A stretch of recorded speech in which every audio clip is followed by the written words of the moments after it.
Hello everyone. तो आज की वीडियो में देखेंगे यहाँ पे कि क्वेश्चन है represent the condition and justify your answer a minus b equal to 5 then a is subset of b।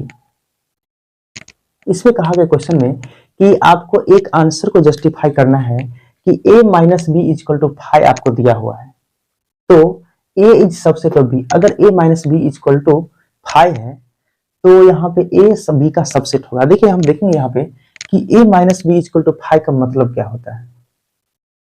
हम एक एग्जाम्पल से समझते हैं। एग्जाम्पल लेते हैं,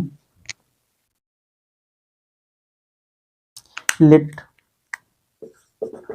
a is equal to 1 2 3 and b is also 1 2 3। अगर बोलेंगे a माइनस बी निकालिए तो a माइनस बी कैसे निकालते हैं? a माइनस बी निकालने के लिए सेट 1 a को लिखेंगे 1 2 3 एंड माइनस b सेट को लिखेंगे 1 2 3। ठीक है, तो यहाँ पे का a माइनस बी का मतलब होता है कि a में से सेट a में से b के एलिमेंट को गायब करना, हटाना, काट देना। तो यहाँ पे सेट a में 1 है तो यहाँ पे 1 को काट देंगे। a में से b को, a के सेट में से b सेट में जितना भी एलिमेंट है अगर सेम एलिमेंट मिले तो कट जाएगा, घट जाएगा। यहाँ पे 2 भी है तो 2 से 2 कट जाएगा, 3 से 3 कट जाएगा। मतलब a minus B equal to क्या बचा? कुछ नहीं तो 5। 5 का मतलब यहाँ पे एम्प्टी सेट, इस सेट में एक भी एलिमेंट नहीं बचा। ठीक है, तो मतलब ये हम देखें यहाँ पे इस क्वेश्चन में कहा गया जस्टिफाई करने के लिए रिप्रेजेंट कीजिए कि कौन से कंडीशन होगा ऐसा।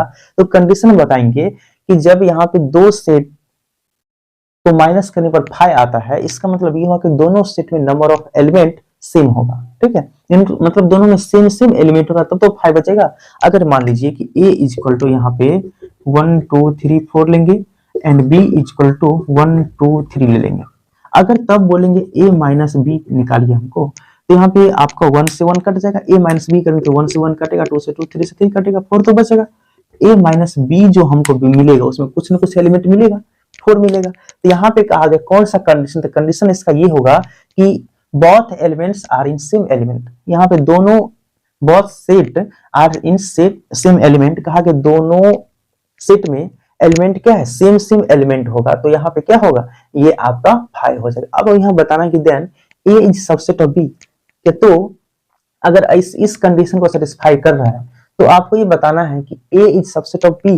a जो है इस b का सबसेट होगा। देखिए सबसेट का कंडीशन क्या है कि a b का सबसेट तब कहलाएगा जब b का सभी एलिमेंट्स a के सेट में बिलोंग करेगा। देखिए b का ऑल एलिमेंट्स सेट a में बिलोंग कर रहा है, 1 यहाँ भी है, 2 यहाँ भी है, 3 यहाँ भी है, मतलब b का सभी एलिमेंट्स सेट a में बिलोंग कर रहा है। इसका मतलब ये हुआ कि a is the subset of b। तो यहाँ पे आपका ये समझना है कि a माइनस बी अगर कोई भी दो सेट्स को सब्ट्रैक्ट करके 5 आता है मतलब वो दोनों एक दूसरे का सबसेट होगा। यहाँ पे ये भी कह सकता है, क्या बताइए कि c जो है b का सबसेट है, b is the subset of, ये भी सही होगा क्योंकि b भी a का भी सारा एलिमेंट b में बिलोंग करता है, मतलब a जो है b का सबसेट भी हो जाएगा एंड b जो है a का सबसेट हो जाएगा। दोनों कंडीशन को सेटिस्फाइड करेगा।